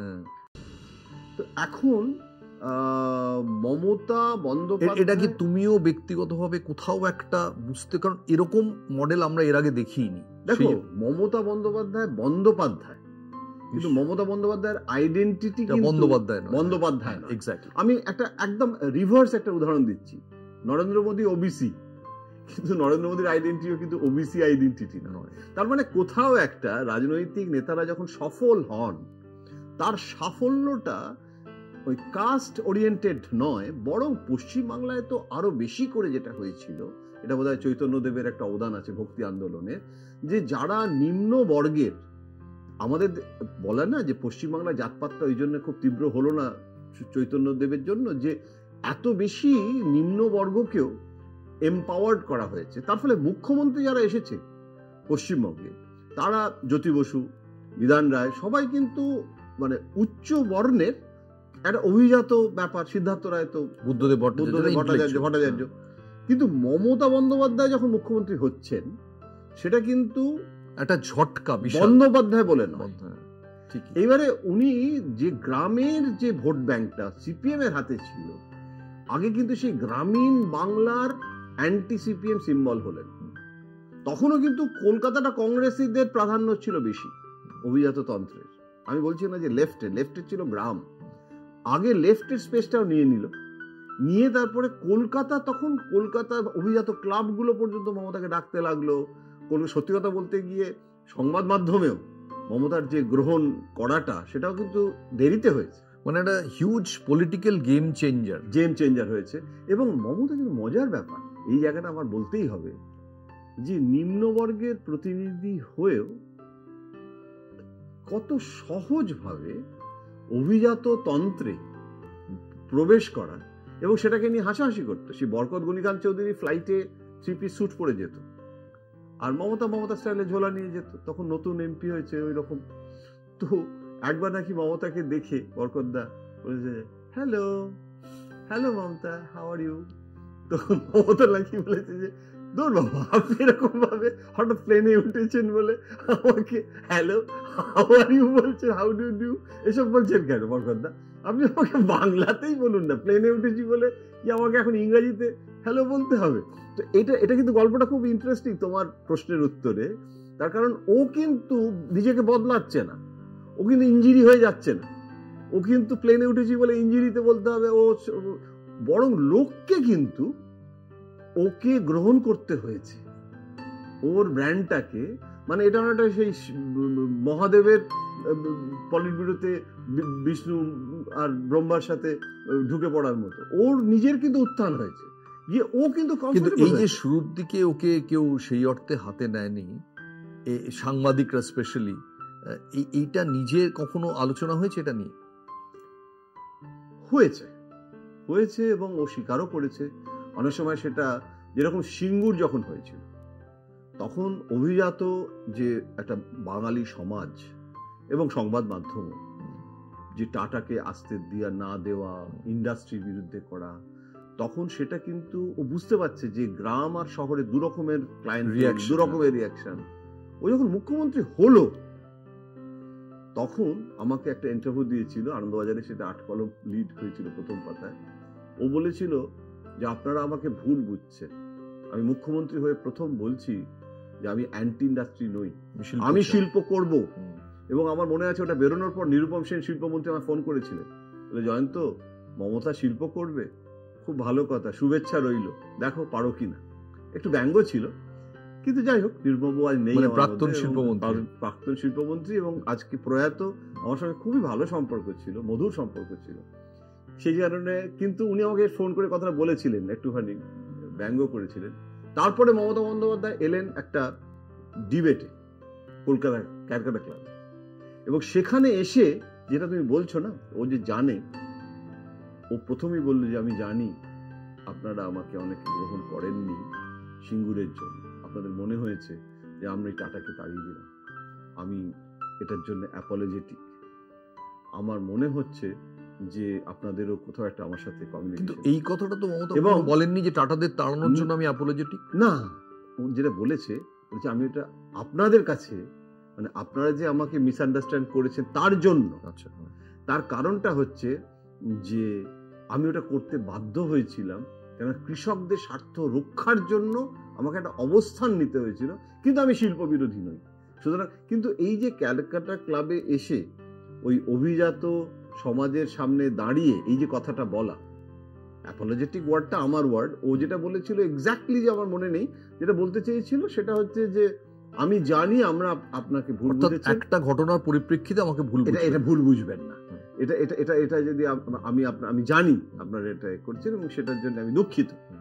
তো এখন এই জিনিসটা ও জানে যে, এবং তবে হ্যাঁ, সংবাদ মাধ্যমে সম্পর্কে ও সবসময় একটা রয়েছে যে যথেষ্ট অগ্রাধিকার দেয়া হয় না, এটা একটা ওর মধ্যে সবসময় রয়েছে, যে অনেক রকমের ভিকটিম হয় ওর এটাতে। কিন্তু আমি একটা জিনিস আমার যেটা মনে হয় যে ভিকটিম ও যেটা করে সেটা যেরকম ভাবে মিডিয়া অ্যাটেনশন পায়, সেটাও কিন্তু ও জানে যে কি করে, মানে মিডিয়া কেউ কিন্তু কিভাবে প্রভাব বিস্তার করতে হয়, কিভাবে, সেটাও হচ্ছে একটু কম যায়। আমার একটা কথা বলো, যে একজন মহিলা, স্পেশালি মহিলা যে সময় উঠে এসেছেন, এখন অনেক বেশি মহিলারা অনেক বেশি স্বাধীন, স্বশাসিত, সেই সমাজ থেকে তো তখন ওর উত্থান হয়নি। ওর উত্থানের সময়টা আমি যদি একদম 80-র দশকের শুরু বা 7 দশকের একদম শেষ ধরি, সেই সময় থেকে উঠে এসে কোনো রকম আর্থিক কোনো রকম প্রতিপত্তি ছাড়া, কোনো রকম ব্যাকিং ছাড়া এইরকম রাজনৈতিক অ্যাকিউমেন্ট ডেভেলপ করা কি করে পসিবল? মানে কোনো সেই অর্থে কোনো ব্যাকরণ বই নেই, এ নেই। মহেন্দ্র সিং ধোনি যেরকম, মানে কি করে লোকটা এসেছিল আজও কেউ বার করতে পারছে না।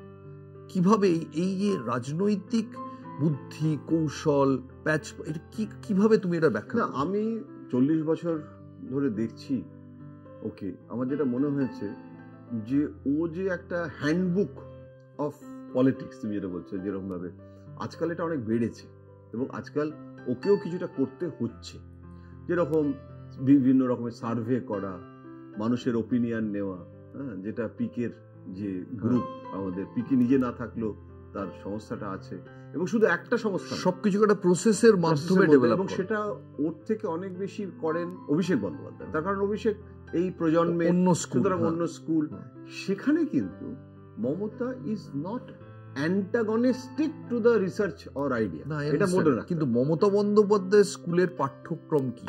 এইটা হচ্ছে যে মমতা ওটা গ্রহণ করছে, কিন্তু মমতার কাছে সব থেকে বড় ওটা হচ্ছে কাণ্ডজ্ঞান, রিয়েলিটি চেক। রিয়েলিটি চেক মানে আবার ওই রেসিপির, মানে অনেক সময় হয় না যে রান্না করে যারা, ওই রেসিপি দেখে দুটো পাতা যদি উল্টে যায়, অন্য কোনো রান্নার পদ এসে গেছে, খেয়াল করেনি, হাওয়ায় উড়ে গেছে পাতা, হয়তো অন্য কোনো রান্নার রেসিপি, সেটা হয়তো বলেছে যে 4 চামচ নুন দাও, সেটা তখন দিচ্ছে, রান্নাটাই 12টা বেজে যাবে, যারা ওই বেশি হ্যান্ডবুক দেখতে যায়। ওকে এটা ওকে বোঝার শ্রেষ্ঠ গল্প হচ্ছে, ওকে লিখে দেওয়া হয় অনেক সময় স্পিচ কোথাও যাওয়ার জন্য, কোনো ডিবেটে। এই কদিন আগেও এটা দেখছিলাম, ডিবেটে গেছিল, মানে কে লিখে দিয়েছিল? ওই যারা আমলারা রয়েছে, অনেক সময় আলাপন খুব সুন্দর করে অনেক টেক্সট তৈরি করে দেয় বাংলা ইংরাজিতে, আলাপন বন্দ্যোপাধ্যায়। অনেক সময় অন্যান্য অনেক ব্যুরোক্র্যাট যারা যে যেটা জানে, অনেক সময় পার্টি থেকেও আজকাল অনেক তো রয়েছে, অভিষেকের যে টিম তারা তৈরি করে দেয়। এমনকি দিল্লিতেও যখন মিটিং ফিটিংও যায়, গভর্নমেন্টের মিটিং, ইন্টারস্টেট কাউন্সিল বা ইত্যাদি, তাতেও তো সমস্ত পয়েন্টস করে দেয়, ছোট ছোট চিট দেয় যাতে ওর বলতে সুবিধা হয়। মানে একটা এত বড় কাগজ না দিয়ে এরকম করে টাইপ করা থাকে, যাতে পড়তে বড় বোল্ডে থাকে।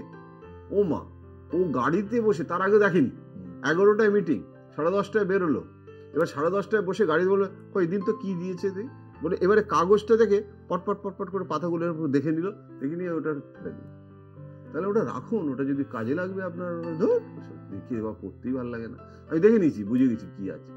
তো ও না, ওর মধ্যে একটা এক্সটেম্পোর ন্যাচারাল ইনস্টিংক্ট, আর একটা স্বতঃস্ফূর্ততার ব্যাপার আছে। মানে ওকে না ওইরকম ভাবে ওটা বেসিক স্ট্রাকচারটা দেখে নিল, কিন্তু ওর কাণ্ডজ্ঞান আছে যে কোথায় গিয়ে কি বলা উচিত এবং কি বলা উচিত নয়। সেটা সে ব্রিগেডের স্পিচই হোক আর প্রাইম মিনিস্টারের মিটিং হোক। প্রাইম মিনিস্টারের মিটিংয়ে আমি অনেক মুখ্যমন্ত্রীকে দেখেছি রীতিমতো একটা কাগজে পয়েন্ট লিখে নিয়ে যায়। মমতা বন্দ্যোপাধ্যায়কে দেখি কি কি আলোচনা করতে হবে তার কোনো পয়েন্ট লিখে সব মাথায় থাকে। আর আরেকটা জিনিস দেখেছি যে অনেক কাজের কথা কোনো মিটিংয়ে 1 মিনিট লাগে, আর বাকিটা এমনি সোশ্যাল মানে আর কি টক। হ্যাঁ, সুতরাং ও ওইরকম ভাবে প্রচুর করে, মানে মমতা বন্দ্যোপাধ্যায়ের বাড়িতে আমি ধরে নিচ্ছি যদি সেই বাড়িতে 6টা কি 7টা ঘর থাকতো, তাহলে আজকালকার দিনে ফ্র্যাঞ্চাইজির মতো সেখানে কোনো স্ট্র্যাটেজি রুম বলে কিছু থাকবে না, মাথাটাই স্ট্র্যাটেজি রুম। একদম ওয়ার রুম, স্ট্র্যাটেজি রুম, হ্যাঁ, এই সমস্ত কোনো দরকারই নেই। ওর মোবাইলটা যদি না থাকে তাহলে মমতা বন্দ্যোপাধ্যায় পশ্চিমবঙ্গ সরকারের বিরাট সমস্যা হয়ে যাবে। মোবাইল এবং ওয়াইফাই, হ্যাঁ, মানে হ্যাঁ, নেটওয়ার্ক যাতে থাকে, যে কারণে অনেক সময় দার্জিলিং এ বা এইসব জায়গায় গেলে যদি নেটওয়ার্কের প্রবলেম হয়, ওরও হয়, তো সাধারণ ও তো আলাদা করে কোনো একটা গ্রহ থেকে নয়, মানে ওটা তো আমরা যে সমস্যাটা ফেল করি, ওরও ও মুখ্যমন্ত্রী হিসেবে ঝটঝট করে মেল টেল করতে পারেন না, মেল করেন, মেল করতে পারে না তা না, কারণ ওই মোবাইলেই আজকাল তো সমস্ত হয়ে গেছে, কিন্তু মেল ও খুব একটা কিছু করে। ফেসবুক ইনস্টাগ্রাম দেখেন? হ্যাঁ, না ফেসবুকটা এখন যেটা হয়েছে, ফেসবুক ইনস্টাগ্রামের যেগুলো ওর দেখা দরকার বা একটু রিলেটেড কেউ দেখে, সেগুলো একটু ওকে পাঠিয়ে দেওয়া হয়।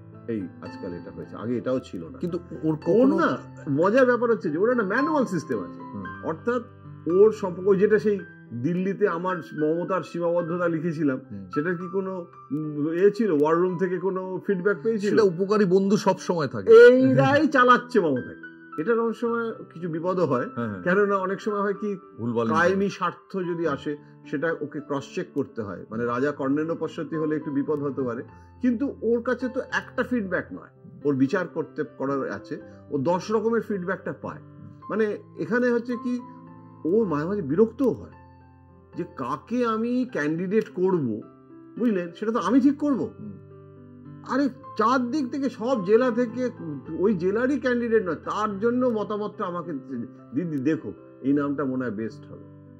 এইটা কিন্তু ওকে এখনো জানানোর সাহস, এখনো এই ফিডব্যাকটা তলা থেকে আসা, আমি মনে করি এটা যদি যে নেতা যেদিন এটাকে বলে দেবে যে পাঠিও না, আমি দেখা করব না, আমি শুনবো না, সেদিন কিন্তু এই সিস্টেমটা, তখন ওই বেশি রিসার্চ আর&ডি। কিন্তু এই যে ধরো এখনকার ইয়াংস্টারদের মমতা বন্দ্যোপাধ্যায় সবসময় ফরওয়ার্ড মুভিং, উনি নিশ্চয়ই ভাবেন যে এখনকার যারা ইয়াং, ধরা যাক 18 থেকে 25 কি 16 থেকে 25, এদের সঙ্গে আমার যোগাযোগ যাতে বিচ্ছিন্ন না হয়ে যাবে, এরা সোশ্যাল মিডিয়াতে ভীষণ রকম আসক্ত, এদের উনি কি করে তাহলে তরুণদের সঙ্গে যোগাযোগ রাখেন? না, এখন যেটা হয়েছে যে ওনার ফেসবুক পেজ হয়েছে, পার্টির পেজ হয়েছে, এটার জন্য একটা টিম তৈরি হয়েছে, তারা সেগুলো করছে। কিন্তু মমতা বন্দ্যোপাধ্যায় এখনো এটা যেমন আছে, এবং প্রচুর মমতা বন্দ্যোপাধ্যায়ের ছবি দিয়ে তাদের সমস্ত প্রচার হচ্ছে, যুবকদের সাথে কানেক্টেড হচ্ছে। উনি কিন্তু অনেক বেশি গুরুত্ব দেন যে যুবকদের জন্য যে স্কিমগুলো, একটা সাইকেল দেওয়া হচ্ছে, একটা শিক্ষার লোন দেওয়া হচ্ছে, সেইগুলো কিন্তু ওই সম্প্রদায়ের জন্য তিনি যেটা করছেন, একদম যেটা গভর্নমেন্ট অফ ইন্ডিয়াও তার অনেকগুলো মানে করেছে, মানে ভালো বলেছে যে কাজগুলো ভালো হচ্ছে, কিন্তু মানে বিজেপির পক্ষে সেটা প্রচার করা নিশ্চয়ই স্বাভাবিক না। কিন্তু গভর্নমেন্ট অফ ইন্ডিয়া এই সংখ্যার ক্যালকুলেশনটা কি ওর কাছে সবসময় থাকে? গ্রাম এত, শহর এত, মানে এই সংখ্যার যে একটা নিজস্ব ব্যাকরণ, হ্যাঁ মানে থাকে, 100% থাকে।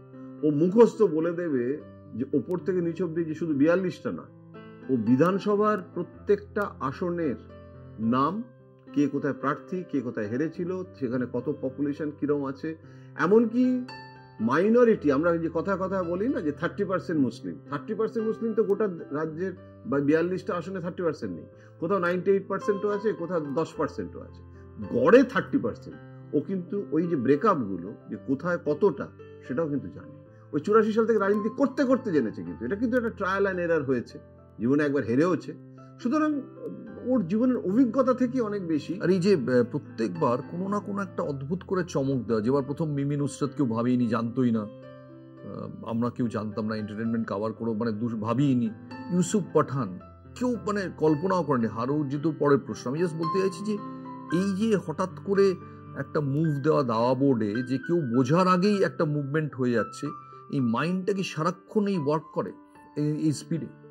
একদম করে, মানে কি আমার মনে হয় 24/7 মানে পুরোটা দিন ভাবে যে কোথায় কাকে দিলে ভালো হয়, কোনটা কি করলে ভালো হয়। নিজে দাবা খেলেন না, দাবা খেলেন না, কিন্তু দাবার চাল দেন।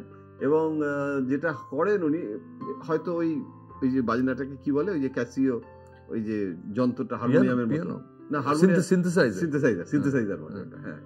তো আগে ক্যাসিও লেখা থাকতো একটা, তো সেই সিনথেসাইজারটাতে হয়তো গাইছে কোনো মানে রবীন্দ্রনাথের গান বাজাচ্ছে, গাইছে না, এরকম বাজাচ্ছে, আর ভাবছে হয়তো যে তাহলে সাধন পান্ডে মারা যাওয়ার পরে ওই সিটটায় তাহলে কাকে দেওয়া উচিত।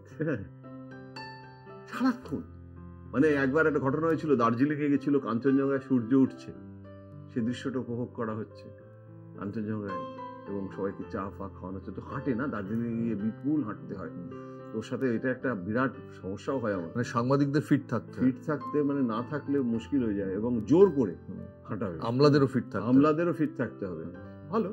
কিন্তু ওইখানে গিয়ে সূর্যোদয় সব দেখে টেকে ওর মাথায় কিন্তু কাজ করছে যে আচ্ছা এই বলে সঙ্গে কে ছিল, অরূপ বোধহয় ছিল, অরূপ ওই মারা গেল, ওদের ফ্যামিলির কিছু ক্ষতিপূরণের দেওয়া হয়েছিল। আমি তখন বললাম যে আরেকটু 10-15 মিনিট এই কাঞ্চনজঙ্ঘায় এখন সূর্যটা উঠেছে, সূর্যাস্ত নয় যে দুর্যোগের কথা মনে হবে, কমপ্লিটলি ডিফারেন্ট। ওই উপভোগটা যে করছে না তা নয়, ও তো কবিতাও লেখে, সূর্যোদয় সূর্যাস্ত সব ঠিক আছে, কিন্তু ওর কাছে কিন্তু ওই যে তুই বলছিস কি করে মনে রাখা, কি করে এটাই একটা মানে মিস্ট্রি, যে ওইখানে আছে কম্পেনসেশনটা অ্যানাউন্স করে দিয়েছিলাম আমি, তো তারপর দার্জিলিং চলে এলাম, আচ্ছা যে মারা গেছে ওদের বাড়িতে গেছে তো টাকাটা, দেখ এরকম।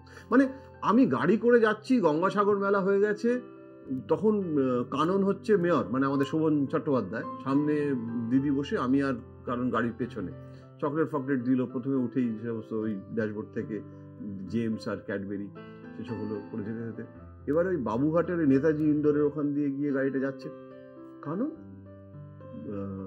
এটা কবে হয়ে গেছে, সাগরটা কবে যেন শেষ হয়ে গেল, তো কারণ বুঝতে পারিনি কেন বলছে যে এ তো অনেক দিন হয়ে গেল, প্রায় 10 দিন হয়ে গেল।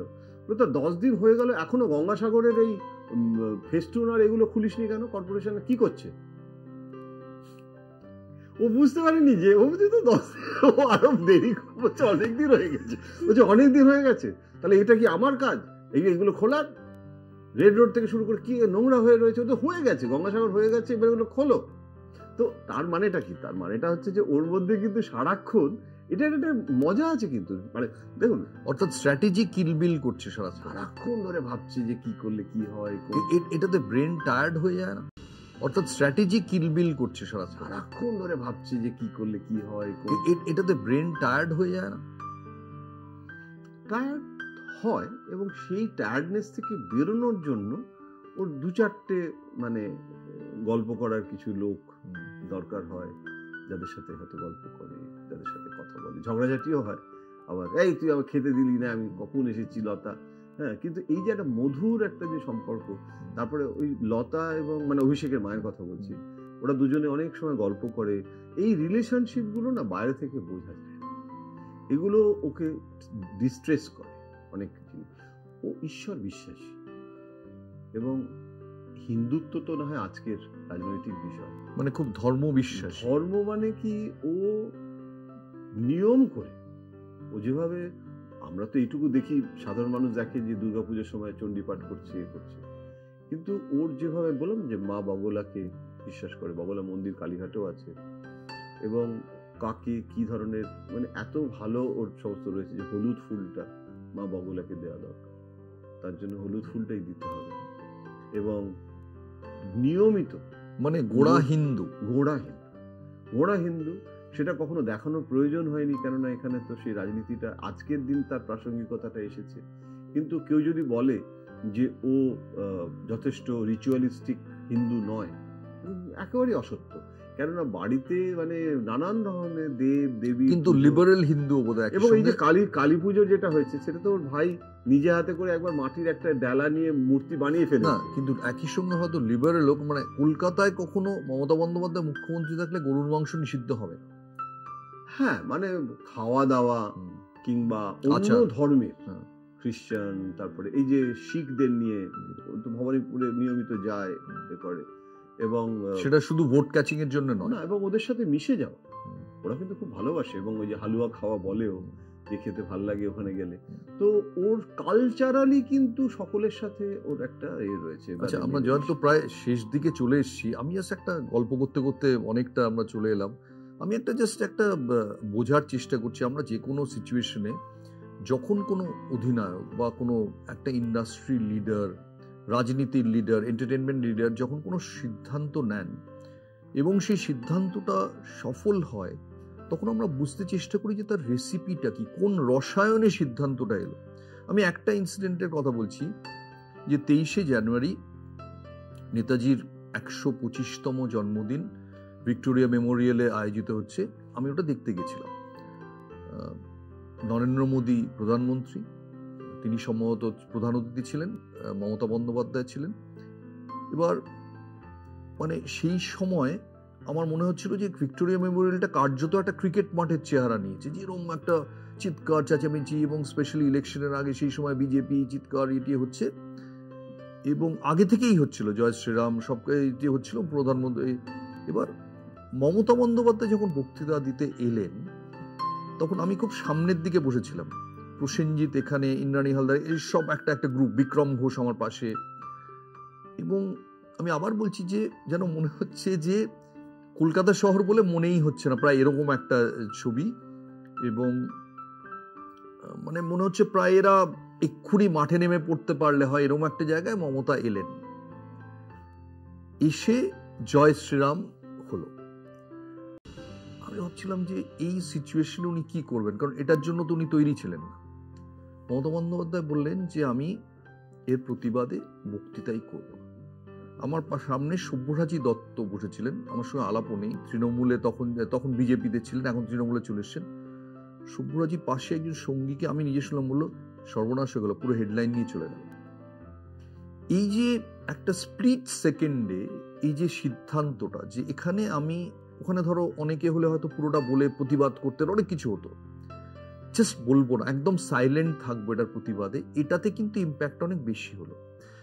এই অ্যাকিউমেন্টটা কি করে একজন রাজনীতিবিদ রপ্ত করে? আমি একজন রাজনৈতিক এত নাম করা সংবাদদাতা হিসেবে জিজ্ঞেস করছি যে how do you explain this? না, আমার যেটা মনে হয় যে এটার মধ্যে না, ওই যে তুমি অন্য একটা কোন আলোচনার সময় আমাকে বারবার বলছিলে যে 4 জনকে সুযোগ দেওয়া হলো, তার মধ্যে একজন পারে, তিনজন পারে না। তুমি কোনো একটা খেলার গল্পে আমাকে বলছো, ভিভিএস লক্ষ্মণের ভাই সম্পর্কে, সেটা বলতে পারো? মানে এখানে আমি কি বলবো? হ্যাঁ বলো, বলো না, বলো। কিছুই না, সেটা হচ্ছে যে আমি তখন সচিন টেন্ডুলকারের উপর একটা বই লিখছিলাম।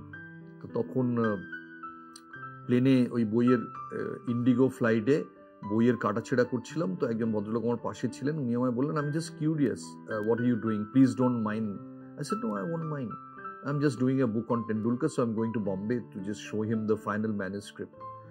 তখন উনি বললেন যে, but I'm just again curious, what exactly are you writing? I said, just I'm trying to present a different face of Tendulkar. উনি বললেন যে, না, আমি জাস্ট জানতে আগ্রহী, আমি বইটা পড়বো যে সচিন কেন সচিন হলো। আমি বললাম যে, তো বিকজ ডিসিপ্লিন, ট্যালেন্ট, পরিবার, এই সব কিছু নিয়ে। উনি বললেন যে, এগুলো তো সবই ওর দাদারও ছিল, দাদাও একই ক্রিকেট মিলিউয়ের মধ্যে বড় হয়েছে, দাদারও একই বাবা, একই পরিবার, সবকিছু, দাদাও ক্রিকেট খেলতো, তাহলে দাদা সচিন হলো না কেন?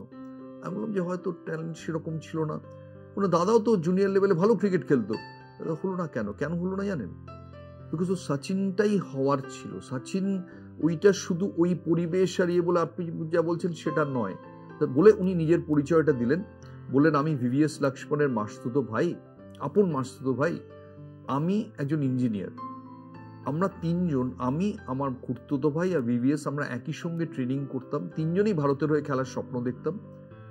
আমি হয়ে গেলাম ইঞ্জিনিয়ার, আমার ভাই হয়ে গেল ডাক্তার, আর দেখুন ভিভিএস ইন্ডিয়া ক্যাপটা পেল, একই ট্রেনারের কাছে একই সময়ে ট্রেনিং করেছে, because he was destined to play for it. এই ঘটনাটাই হচ্ছে আমার দিক থেকে উত্তর, কেননা আমার মনে হয়েছে যে এটাই মমতা হওয়ার ছিল।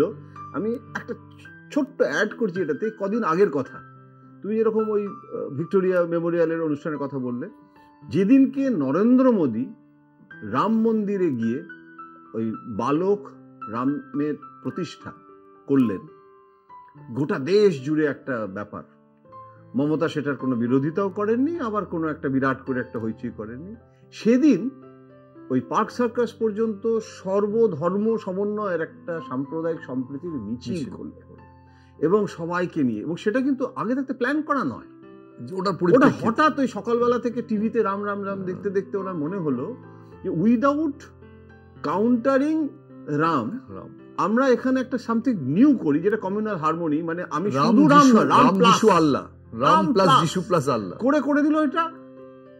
দিল্লি থেকে জয়রাম রমেশ, আমার খুব ঘনিষ্ঠ, আমাকে বলল যে এটাই যদি আগে থাকতে একটু কথা বলা যেত, তাহলে তো আমরা গোটা দেশে এই প্রোগ্রামটা, ইন্ডিয়াতেই প্রোগ্রাম করলে কত ভালো হতো, যে একটা কমিউনাল হারমোনির ওই একই দিনে আমরা কোনো বিরোধিতা না করে পাশাপাশি করতাম।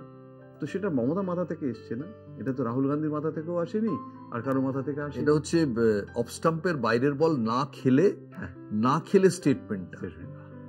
এইটা আমার এটা ইমরান খান বলেছিলেন যে লোকে বলে যে মারার বল মারাটাই আক্রমণ, অনেক সময় ছাড়াটাও আক্রমণ। বাহ, খুব ভালো কথাটা। আজকে এই পর্যন্তই থাকলো। জয়ন্তের সঙ্গে কথা বলতে বলতে আমার মনে হচ্ছে যে আজকে পুরো সন্ধ্যেটাই বোধহয় চলে যাবে ওর সঙ্গে কথা বললে। পরে আবার হয়তো কখনো ফিরে আসবো, বাট আপাতত অন্য এপিসোড নিয়েও আসবো সামনে। সবাই ভালো থাকবেন। জয়ন্ত, অনেক ধন্যবাদ এত সব অন্তরঙ্গ কথা বলার জন্য পলিটিক্সের গ্রিন রুমে। আমার সত্যিই মনে হচ্ছিল আমি গ্রিন রুমের মধ্যে বসে আছি একটা কফির কাপ হাতে নিয়ে।